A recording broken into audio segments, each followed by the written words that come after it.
నజరేయుడైన యేసు నామమున మీ అందరికీ నా వందనాలు. రోమీయులకు రాసిన పత్రిక 10వ అధ్యాయము 17వ వచనంలో చూసినట్లయితే, వినుట వలన విశ్వాసం కలుగుతుంది, ఫెయిత్ కమ్స్ ఫ్రమ్ హియరింగ్ అని రాయబడింది. నిజమే కదండి.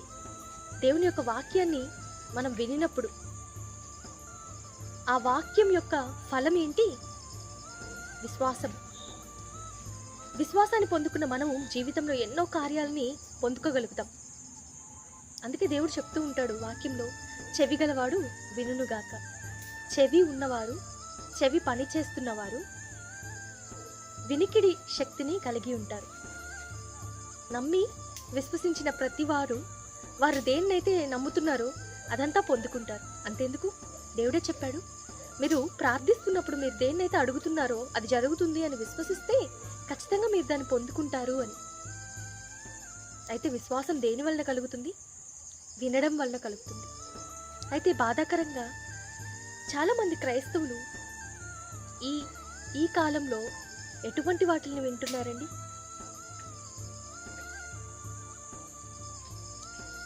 చూడండి, మన యొక్క చెవి ఒక తలుపు లాంటిది. ఈ చెవి ద్వారా ఏదైతే లోపలికి వెళ్తుందో దానిని బట్టి మన జీవితం నిండి ఉంటుందని గ్రహించండి. సినిమా పాటలు, సీరియళ్ళు, ఇటువంటి అసభ్యకరమైన కొన్ని పదజాలాలు ఉన్న ఎన్నో పాటల్ని మనం చూస్తూ ఉన్నాం. ఈనాటి కాలంలో మన యొక్క కల్చర్ చాలా చెడిపోయింది. దేవుని కోసం నేను రగల్చబడాలి అంటారు, దేవుని కోసం నేను వాడబడాలి అంటారు, దేవుని కోసం నేను ఏదైనా చెయ్యాలి అని ఆశ కలిగి ఉంటారు. కానీ వారు ఇటువంటి దేవుడే లేని వాటిని వింటున్నప్పుడు ఎలా అండి జరుగుతుందా అది మీ జీవితంలో? ఇది ఎలా అంటే తప్పుగా అనుకోకండి. టాయిలెట్ వాటర్ని తాగి నేను హెల్దీగా ఉండాలి అనుకున్నట్టు. కాబట్టి మనం దేన్ని వింటున్నామో అది చాలా ముఖ్యం.